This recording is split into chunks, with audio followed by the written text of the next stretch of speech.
Mannin Line, daily interaction, debate and exchange of ideas. Broadcast on Manx Radio from midday till 1, Monday to Friday. Manx Radio.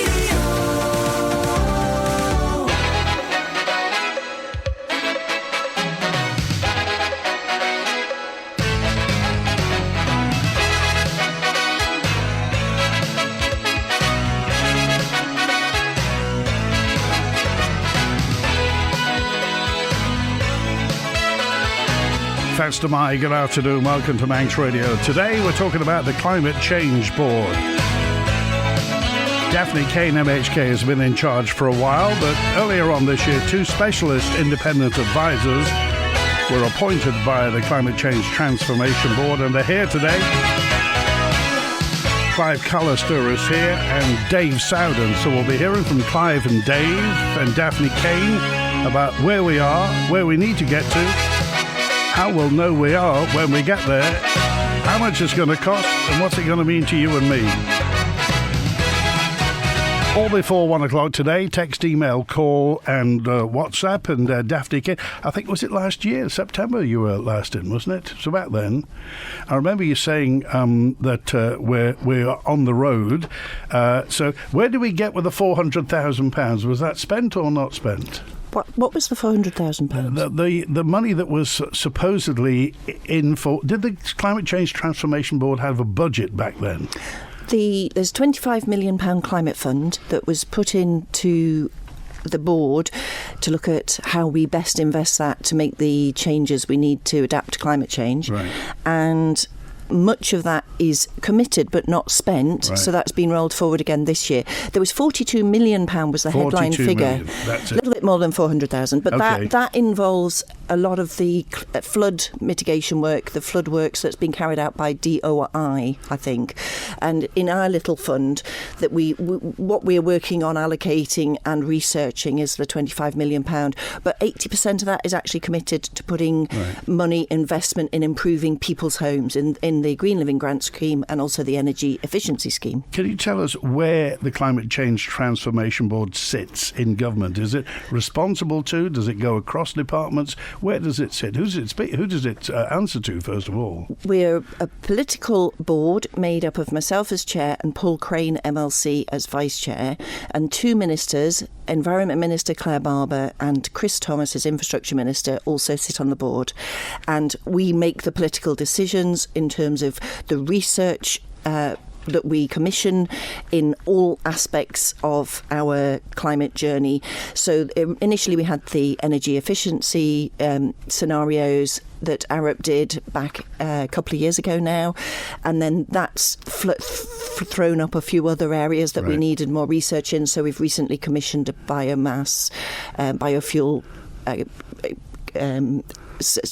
commissioned a survey onto that, and then we've had recently a consultation on bringing forward the fossil fuel ban in terms of new gas or oil boilers being fitted into new properties. Is the Green Living Grant, is that you? That's our scheme. The DFE are rolling it out in terms of who's actually doing the day-to-day operating of the scheme, but that was a scheme that was that they developed, they worked up. We identify, I feel like that we look at the whole picture.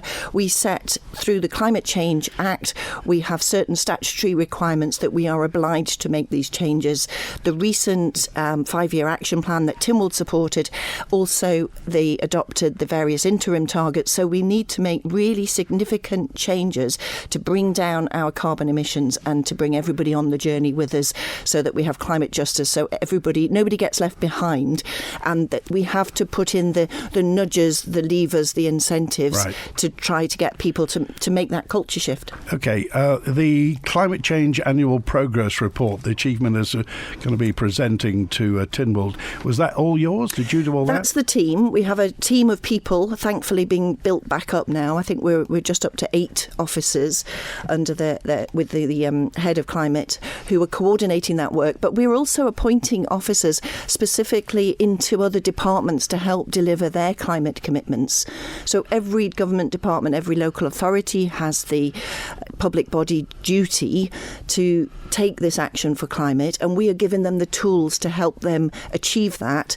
And we're also developing things like a waste strategy we're looking at now, and a transport decarbonisation strategy that's been having a briefing on various research that's been put into that. So we're doing that in partnership with the DOI, the Department of Infrastructure. But we as a board are facilitating the islands journey, but we are working actually across most departments, and some are further along that journey than others, because while we're doing this, of course, everyone's got business as usual and delivering services to the public. Okay, Dave Sowden, what drew you to the Climate Change Transformation Board? Well, I've been involved in the development of low-carbon buildings policy in the UK for well over 20 years, and the opportunity came to my attention that the Isle of Man, with its own statutory commitment on zero carbon, needed to focus on buildings. They had a report commissioned which is published on the DEFRA website about the transition that needs to happen in buildings on the island, and the Climate Change Transformation Board decided to make these two appointments. Open application process. I applied and I got the job. Okay, you've been doing it for 20 years. To the layperson, what does a low-carbon building actually mean? What does it mean? At a basic level, it's very simple. It means one that is well insulated, properly draft-proofed, with a heating system and lighting systems that operate as efficiently as possible and use the lowest amount of energy. Okay. Whilst still maintaining, and this is very important, we're not looking at people wearing hair shirts here, whilst still maintaining proper levels of comfort and safe levels of comfort for people. Okay, Clive Callister, how did you get on board? Living here, I was keen to see that the Isle of Man government fulfilled its promises. My background, I spent 8 years in the renewable energy industry, working mostly in wind and wave and solar projects. And before that, many years ago, I worked at MEA, as it was then, when they built the new CCGT power station, and I was the first operations manager in there. So I'm really keen to help, as an advisor to the board, them understand the technical stuff that Manx Utilities are telling them now about their plans going forward. Okay, I mean, that was a heck of a project when the new Paul Rose was built as well. When does that? What's the end of life for Paul Rose? There's an official end of life, but a bit like nuclear power stations in the UK. I mean, a lot of those are as old as I am. That's not to say you don't keep changing parts of it, and you can extend the life again and again and again. So to be honest, different parts wear out at different rates. I mean, the back end of gas turbines have worn out umpteen times already. The front end's worn out a few times. Steam turbines worn out a couple of times, but you can keep refurbish them and keep going. So realistically, if you really wanted to carry on burning gas, it would be well into the 30s and beyond. Has Paul Rose, the new Paul Rose, been a good servant to the Isle of Man, do you think? Yeah, fantastic, yes, combined with the interconnector cables. I remember the Sunday afternoon power cuts before. Yeah, absolutely, that's what I was about to say. We haven't had a touch wood, we haven't had a power cut in 20 odd years, and that's really partly the CCTT power station, partly the interconnector cable to the UK, and how well the guys down there are running the system. Okay, Julian, hi, you're live with the Climate Change Transformation Board. Hi, Andy, and hello to Daphne, Clive and Dave. Hello. Hello. Hello. I'd like to ask Daphne, actually. The last time you were on the Mannin Line, one of the things that you said was, will we be driving in 10 years? I think you also mentioned that e-scooters would be part of the future plan, and I think you mentioned electric trams.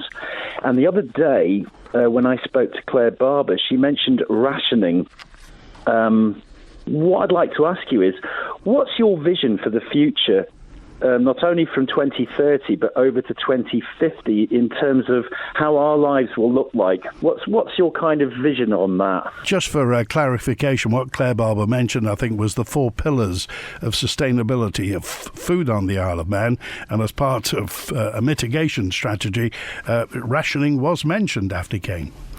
You're talking food rationing there? Yes, she was. Yeah. Just in terms of sustainability of food on the island. Well, what my vision would be, and the various conversations I've had, I'd say firmly the food policy, food security policy rests with DEFRA, so Claire Barber is the right person to tell you the answers on that. But we are looking at, other things that the Isle of Man can do. So we're looking at where a land management plan, where is best to place sustainable tree planting, where's best to grow crops, where even we might look at biofuels being grown on island. So we are are all part of the mix. And I suppose that the criticism has been that the Isle of Man has been very slow to go on this journey. So we've a lot of time to claw back. But our diet, the food miles that food takes, and I think Claire mentioned hydroponics might be in the mix. So what we eat in the future and what people would like to see is going to be probably a bit different from what we are now, but the Isle of Man and the wider world has always adapted to what's available. I don't expect in the next 30 years that we'll be eating insects, if that's something. I mean, I don't know if you've tried them, but I don't think that's for me. I think that a lot of people are reducing the meat that they eat because of health benefits, but I would always much rather source sustainable, really high quality, locally grown, grass-fed meat, dairy and vegetables. I mean, I love going up to Bry Rads on a Saturday morning and getting my veg in Ramsey on the Quay. But we all adapt to the circumstances and to the budgets that we have. New technologies are coming on all the time. We could be seeing locally homegrown strawberries, hydroponics in multi-layered factories. Who knows? But the focus for us at the minute is to work with all those various departments. We commission the studies, we get the data. The Isle of Man has really got not much data that we need. And we work with the other departments. You know, I'm also keen to see Laxey Glen Mill, the flour mill, continue. OK. Julian? What about your vision on our transport, travel and freedom of movement? You mean, well, how healthy it is? Does Clive want to come in there? Yes, in my day job, I'm responsible for a company that has a large fleet of trucks and vehicles. And transport is, without a doubt, one of the hardest, issues to crack when it comes to decarbonisation. I think electricity being probably relatively easy, but as a business owner, I'm looking at future fuels. The cost at the moment of electric vehicles, because it's all very well electric cars, but electric trucks are horrendously expensive. What sort of vehicles does your company have? What size? Everything up to 40-tonne trucks, lots of cars and vans. And the problem at the moment is, it's just not economic. We're all look for the large trucks, the battery life and like. So we're all looking with great interest at, future hydrogen technology, fuel cell technology, but they're prohibitively expensive at the moment. So we're all keenly hoping there are breakthroughs. And I'm actually going on the e-bus that Bus Mannin has got coming over for the TT. So, everybody is exploring the options. But this will be really well informed by sister undertaking for us, the Transport Decarbonisation Study, that in a couple of months they'll be reporting back with the findings, with some scenarios for us to work to that can then inform the policy that we go to in this area. And some of it is behavioural change. So people might, of their own volition, decide that they don't need to be a two-car family, if that was previously. Perhaps they'll have one vehicle, or they'll have an electric vehicle or electric bike. A lot of people I know are getting e-bikes and commuting really happily in them because offices and the business world's changing and installing more showers. So there are so many aspects that we are looking at, and it's obviously in the Isle of Man we know that the UK is going to have a ban on fossil fuel cars new production after 2030, so something is going to take that place, and EVs seem to be the possible fill-in for that in the short term. Okay. But hopefully hydrogen and other things may be in the future. Julian? I noticed that the word ban is used, this 2030 ban on internal combustion engines, which isn't really anything to do with market forces. If something's good, people will walk with their feet. But there's only about 10 million electric vehicles in the whole world so far, despite massive subsidies. If people are not sort of voting with their feet, this almost looks like we're being levered into electric vehicles or e-scooters. But that's not the way it's ever been done before. And if you're talking about hydrogen, well, that's going to be an internal combustion engine. So if they're banned already, how will that work? So I think with obviously the point about the hydrogen engine is it's zero emissions. So although it is an engine, yes. I think... First of all, Clive, hydrogen's a tiny molecule. How are they going to make it safe? Yes. In a big truck? So there are... Not only the traditional way of storing hydrogen, compressed in a canister, but there's a lot of research going into hydrogen being stored in like metal solids, if you like, and it's interspersed between the cells in metal solids. So there's much safer methods of doing it, but it's there's big problems at the moment, without a doubt. That's why we don't see them around very often. And what demonstration vehicles are very expensive. But coming back to Julian's question, it's quite common that government uses legal reasons to manipulate markets and, either stimuli or bans or pulling other levers to make changes through society, don't they? I mean, rewarding renewables in the early days of it and giving big subsidies, but also forcing electricity companies in the UK to make changes in a certain percentage of their output and their investment in renewables. So it's quite common that government has to do these things when it perhaps thinks society isn't moving fast enough. And we have to do this because the climate change that is already evident is having a massive impact on people and communities, and we are contributing in our carbon emissions, which are actually quite high on an averaged headcount basis. We need to bring down our carbon emissions, and the top 3 emitters on the island are energy generation, home heating and transport. Okay, final word, Julian? Yeah, when you say about subsidising and pushing us into electric vehicles, we had petrol cars at one time, and then we were told, oh, well, they're no good, we should go to diesel. And now everyone's bought diesel, and now diesel's more expensive, and now we're being told, well, electric vehicles are next. So what's to say in some years' time that electric vehicles are found? I don't know, maybe that you need several thousand years' worth of lithium and we can't get it anymore, so we'll be turfed out of those. Okay, all right, Julian, we'll leave that there. I just want to go to I think, underlying what Julian was talking about, Daphne Caine, and you mentioned the word behavioural change. And when politicians talk about behavioural change, some people bristle. Some people say it's no business of politicians to tell us what to do in that circumstance. Absolutely. But when you have the geopolitics that says suddenly the gas that we need to fire up our CCGT power station to fuel people's boilers in their own home, when suddenly that doubles or trebles in price, there is a massive economic impact, and still people need to go out and about their daily lives, whether it's petrol or diesel costs. So all I can say is I equally get a clamour from people that the Isle of Man is not adapting quickly enough. I've had an electric car now for nearly 3 years. My former family car, it was petrol and then diesel, and that was £300 a month at least for about the 10 to 11,000 miles a year that I do. From £300 a month, my total year is round about £660 now, and I only recharge it on the public chargers. So it's been great. Not only that, it's not polluting the atmosphere. I feel better when I'm driving around in it. The servicing bills have been much lower. So yes, the initial cost has been higher, and it's how we get people to come on that journey. But 3 or 4 years in, second-hand electric cars are now coming in at pretty much the level of second-hand ICE vehicles. Okay, one of the members of the board is Dave Sowden, and you mentioned, and I'm glad you mentioned it, because she said we don't want everybody to wear hair shirts. So a lot of the talk about decarbonising or going green in the future seems to intimate that we've got a struggle in the future, that it will cost a lot of money to do this.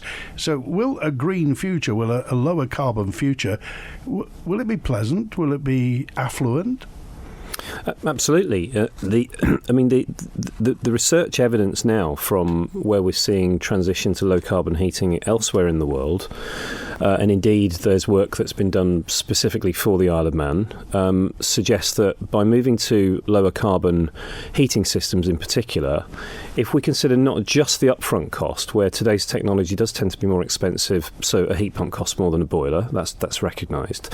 But once you build in the running costs, once you build in the servicing costs, and once you look at the total lifetime cost picture, and you also look at what else the island would have to do to decarbonise if we didn't do that. So you factor in the next more expensive thing to do. So, for example, if people don't decarbonise in their homes, and you've got to do more on transport, or you've got to do more on power generation, then that journey to a low carbon future for the island, low carbon home heating in its lifetime costs and its overall societal costs, is the lowest cost outcome for the island overall. And there are several reports that have crunched the numbers on this, which conclude that, and they're published by the department as well, so people can go and look and see for themselves. Okay, Howard, good afternoon. You're live with the Climate Change Transformation Board, Howard. Good afternoon, Andy. Good afternoon to the panel. One question that, it always comes to mind, the push for the finishing off petrol and diesel vehicles. Now, there are an awful lot of people. Let's just keep this in the Isle of Man perspective. Forget the UK at the moment, although they are introducing this, that vehicles of that ilk will be banned from 2030 onwards. But there's an awful lot of houses on the island, private houses and what we term today as social housing, who do not have the ability to fit the fast charging points to their houses. Now, let's just take either Williston, Annika, Polrose. All those houses do not have dedicated parking, and you're going to have a major disruption to put in the cables and the charging points, and they would have to be dedicated to one particular household. What provision has the government, I'm not talking about the climate change panel, etc., what provision has the Manx government put in place to provide the likes of this after they're banning the purchase of new petrol diesel vehicles? Well, hello, Howard, and thanks for the question, because that is something that a lot of people wanting to know. I can say that I travel regularly 1,000 miles a month or just under, and I do not have a charger at home. I don't even plug it in at home, and I survive on the 2-hour charging points. We have been having discussion with the Infrastructure Minister over the provision of public chargers, putting a number in at the hospital. There is a fast charger at the sea terminal, for instance, but there are many more chargers appearing along Douglas Promenade. The feedback I'm getting at the minute is to enable more people in the apartments there and in terraced housing, for instance, to be able to charge their vehicle, that we don't want it to be on a 2-hour limit 24 hours a day, which it isn't. If you go down to Laxey, you can spend half a day in Laxey and charge quite happily by the fire station. So that's into the mix. But I said we've just commissioned a big piece of research on the transport decarbonisation scenarios, and this will be amongst the recommendations that hopefully will be coming forward from that report later this year. Okay, Howard? No, you've got a time-limiting factor where the vehicles are going to be banned from sale. And you now have, I'd say, 7 to 8 years in which to make a huge delivery of charging points, fast charging points, and I wouldn't want to have to go into town and sit down there for 2 hours while my car charges. So do you think the government needs to flood the Isle of Man with chargers, Howard? They do. I think I've got more sockets in my house here than what is on the island at the moment for charging electric vehicles. And you see them, I have seen them down there on the promenade. And what about visiting cars coming over that are going to be parking and charging in these places? This is going to be a major problem. It's like when they introduced cars onto the island, there were no petrol stations. Then one popped up, so everybody would have to go to that. Now, I don't think the government have thought this out. And it's going to be a major problem when these cars and vehicles are phased out, and people are not going to be able to charge their cars as they wish. Well, can I take that? Because obviously I have had the issue that I don't charge at home. The Isle of Man is very well provisioned by Manx Utilities, keeping track that for every 10 electric vehicles there is a public charging point available. So we've got just over 1,000 EVs now registered on the island, and we've got 113 public charging points. And you said, there wasn't a petrol station when the cars started appearing on the island. Well, it's a transition period. We are building up the capacity, and even when they are setting up a couple of chargers to be available, there is capacity for a couple more to appear in the same or further along the road when that's needed. And yes, we are considering it, obviously, because for the short and medium term, it seems that EVs are going to be for the domestic user a consideration.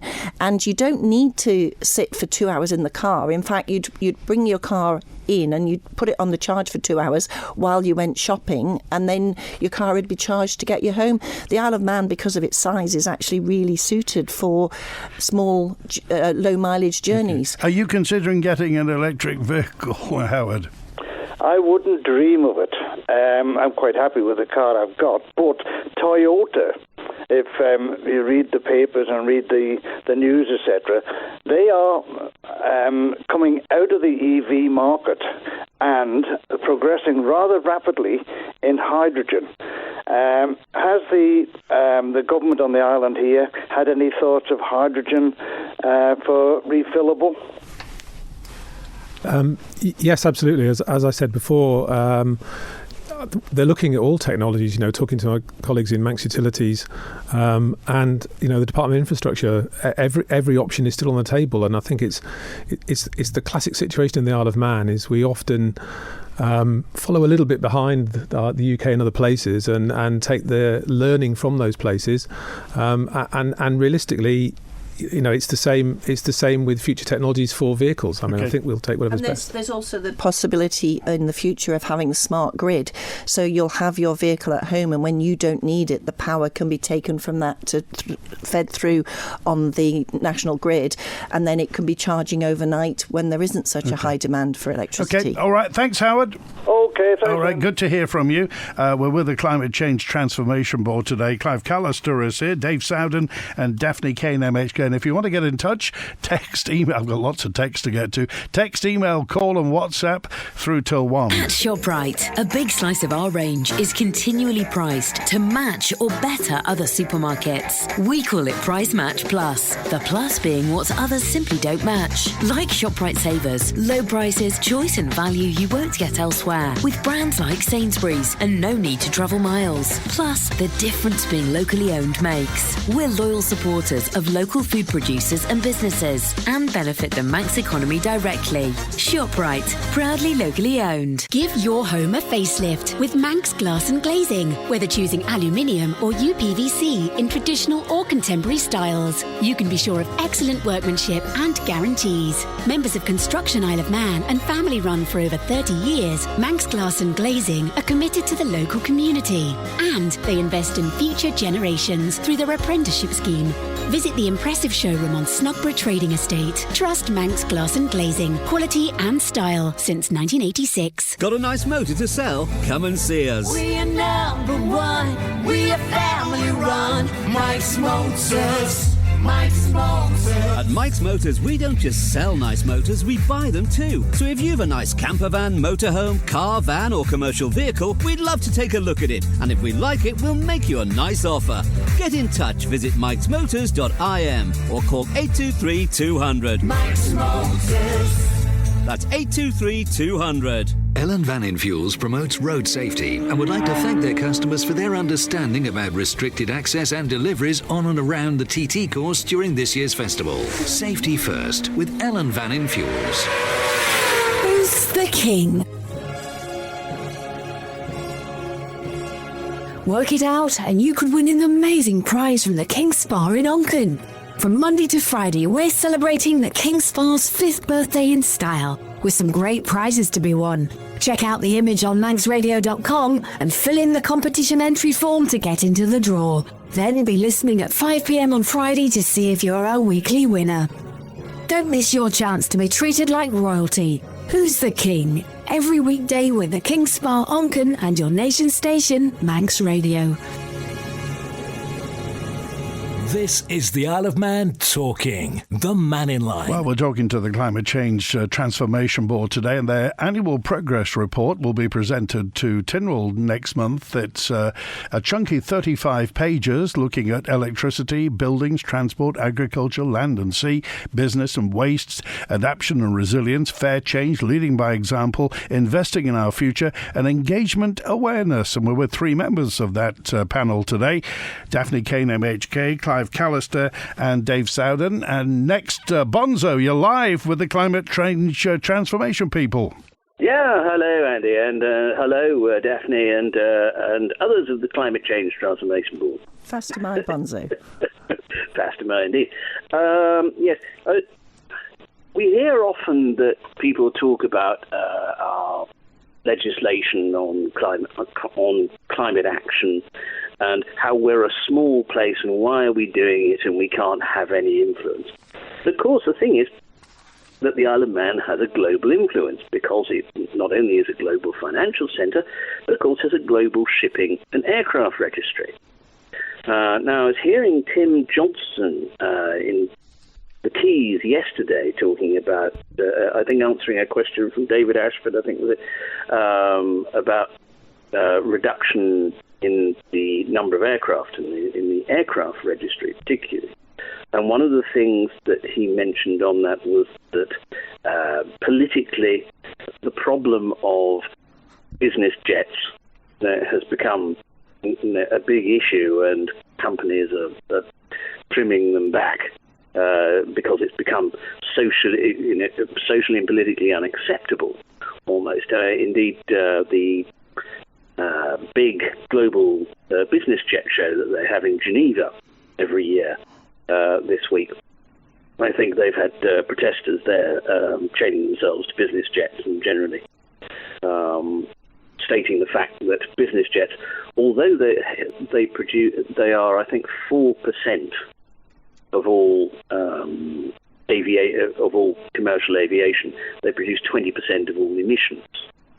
So, what kind of measures are Climate Change Transformation Board really pressing for, both in the aircraft, particularly in the aircraft, but also in the shipping registry, to reduce emissions so that we can have that broader influence which we're capable of doing on climate action?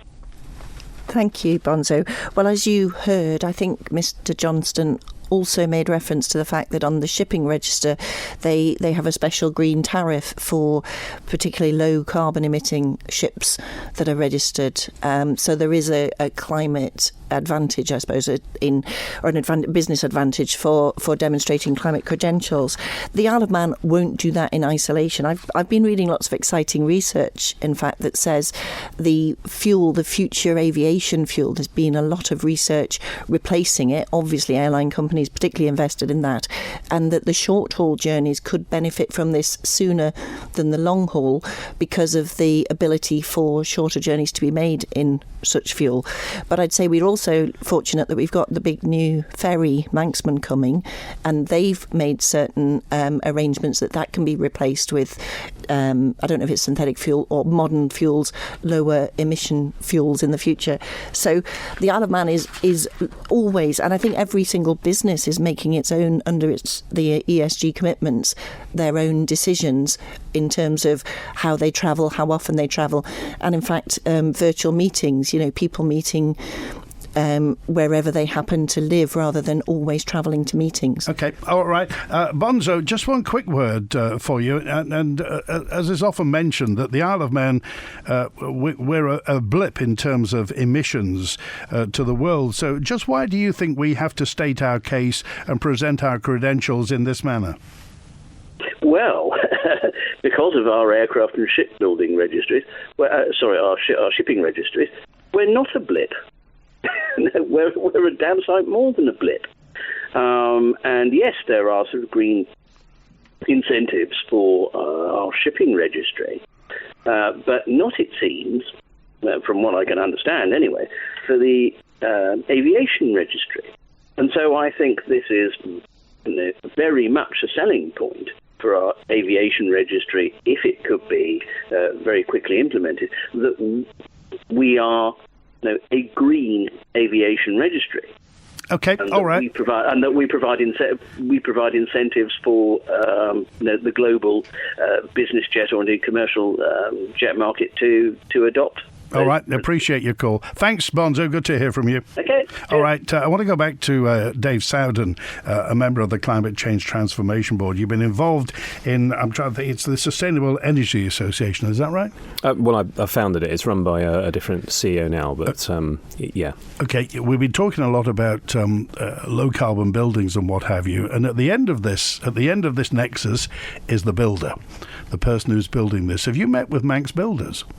I have. In fact, yesterday morning I had a meeting with Construction Isle of Man, or representatives from Construction Isle of Man. I won't name names, but large contractors, and particularly those involved in rolling out low-carbon heating. Yeah. And I think one thing that is faced probably everywhere, the UK has the same problem, is that there is at the moment not enough trained installers, particularly in low carbon applications of heating and heat pumps in particular. And there are a lot of initiatives in the pipeline to solve that. And for example, what the Isle of Man government has under consideration right now is options for considering whether in the short term we should continue to do what we've been doing for some years, which is sending installers over to the UK to get trained on things like solar and heat pumps, or whether we are now at the stage where on-island training facilities might be justified. And in fact, an acquaintance of mine came over and met. He's met with the is it the Department for Education? Met with Desk yesterday to write down in the details of what sort of training facilities might be required for heat pumps and solar PV, where they might be located, how much floor space is needed, what kind of access is needed to get rigs in to train installers on island and so on. Would that be a simple thing to do? If the facilities were provided, we could train our own installers on the Isle of Man and have almost an education facility for them. Yes, absolutely, and the same gentleman who has come over here for those discussions this week has made exactly that happen over in Jersey. So now Jersey has on-island training facilities in tech colleges with experienced trainers from the UK, not just going over to Jersey to do the training, but training trainers on Jersey itself. So we're exploring whether that model can be copied for the Isle of Man and investigating it at a feasibility level. OK, we're with the Climate Change Transformation Board on Mannin Line through till 1 at 17 minutes before now. Problems with your spine and posture can have a serious effect on your quality of life, but a Line for Life spine clinic could help. If you're suffering from back pain, neck pain, headaches, their holistic scientific approach could find and treat the root cause of the problem for long-lasting relief. Touch A Line for Life now, or call 629 444. A Line for Life, the island's spine and posture clinic, here to make life better. Are you concerned about your eye health? Holmes & Davidson Opticians in Douglas are proud to offer the Eidon Ultra-Wide Field Retinal Imaging and Heidelberg 4D OCT systems, state-of-the-art machines that allow early detection and management of eye diseases. Don't wait. Book your appointment today and ensure the health of your eyes with the best technology available. Call 676 230 or visit holmesanddavidsonopticians.co.uk now. Construction waste today. Tells recycle for another day. A builder skip or two. Tells skips will bring to you. At Tells Skip Hire and Waste Disposal in Snugborough, you only pay for the waste you bring.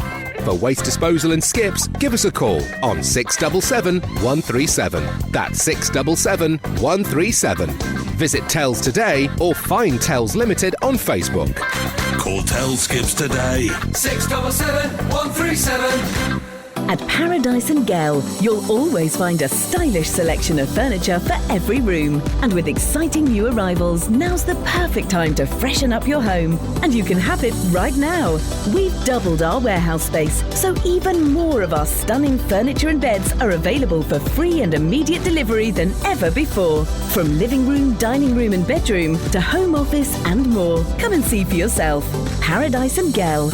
You'll love our furniture, you'll love our prices. Sport has a new home on social media for Manx Radio, where you can keep up to date with all the latest sporting action on the Isle of Man. Our new dedicated Manx Radio Sports Facebook page is now live, bringing you all the latest sports news and features. So whether it's motorsport, FC Isle of Man, Manx football, rugby, hockey and much more besides. Make sure to like and follow Manx Radio Sport on Facebook for all the latest updates. On air and online, this is your home for sport on Ireland, the nation station, Manx Radio. The Mannin Line with Andy Wint. And with Clive Callister and Dave Sowden and Daphne Caine from the Climate Change Transformation Board today. And Juan's with us. Hi, Juan. Hey, afternoon, Andy. Good afternoon, Dave and Clive. Good afternoon, Daphne. Good afternoon, How Juan. are you? Yeah, we're ready to hear what you have to say. I'm sure you are.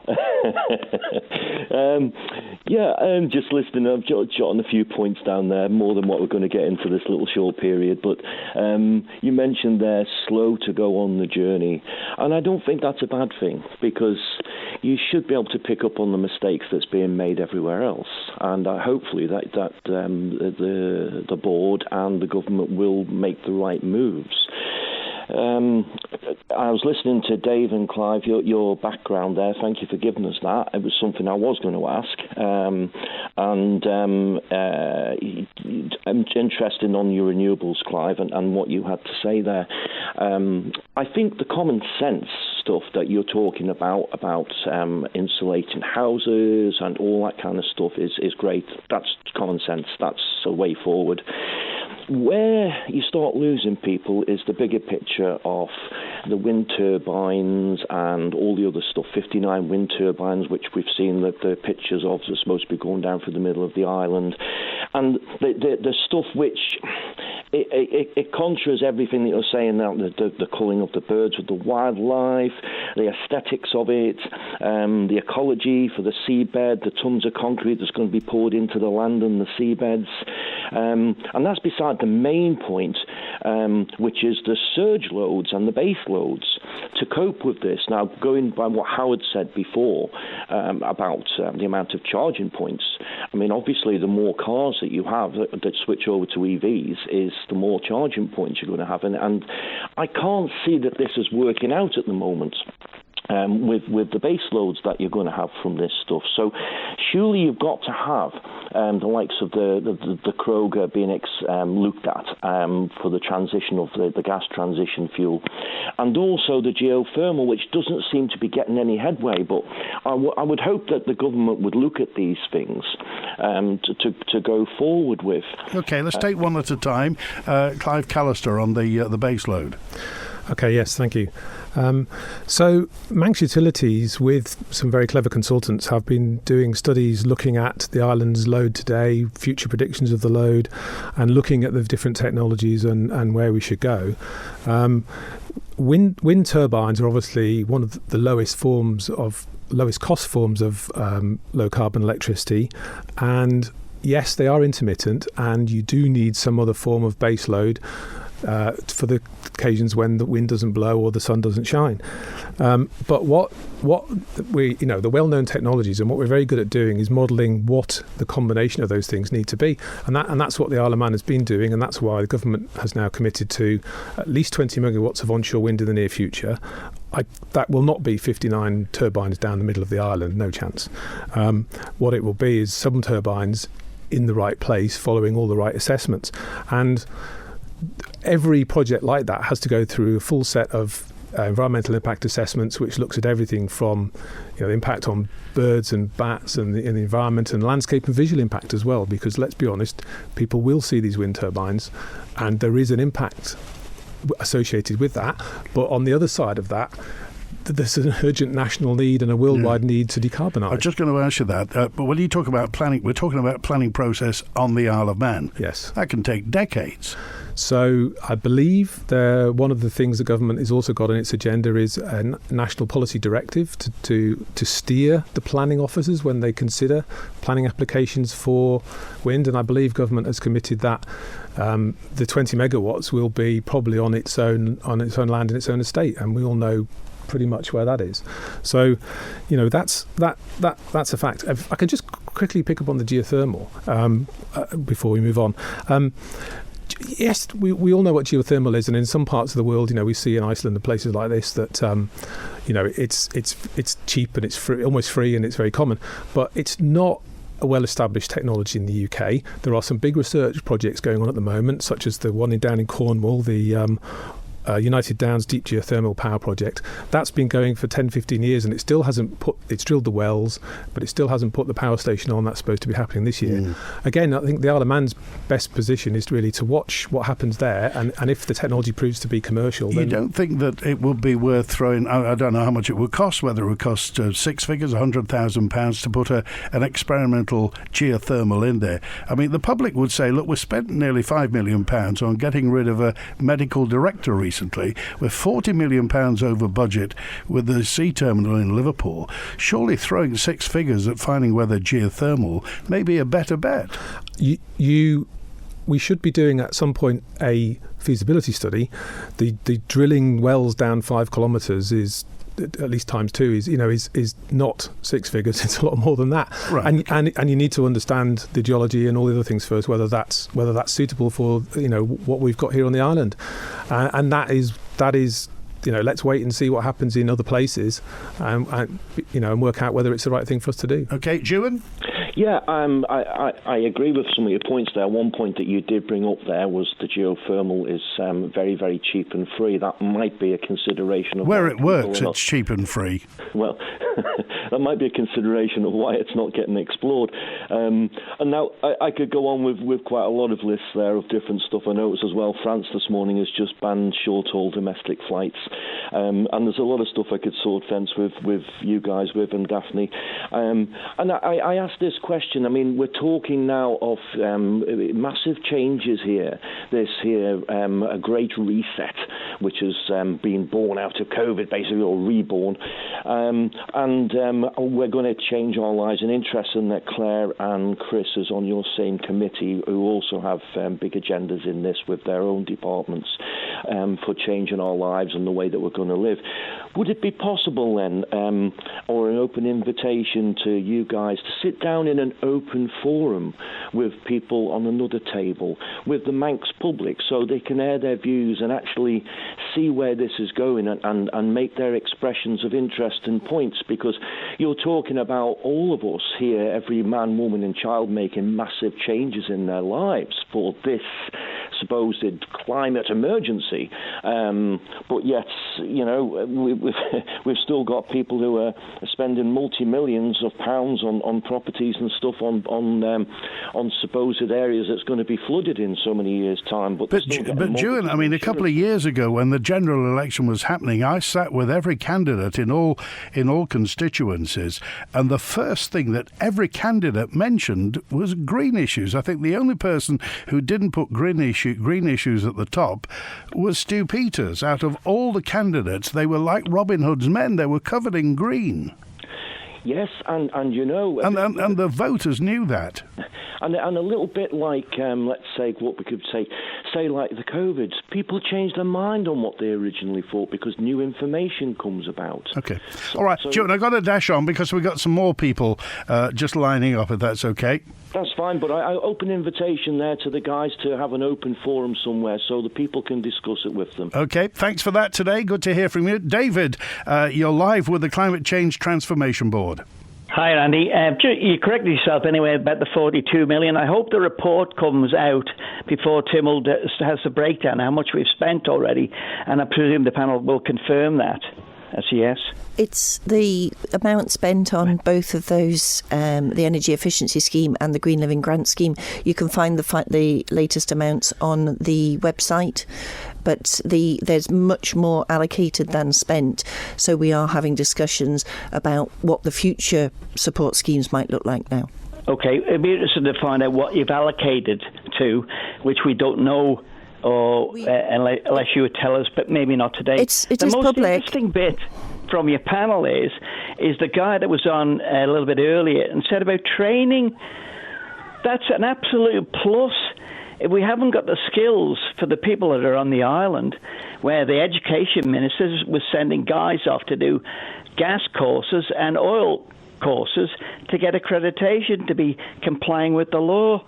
I just think they've missed a trick there, and I can just ask the panel quickly on that, and I'll disappear.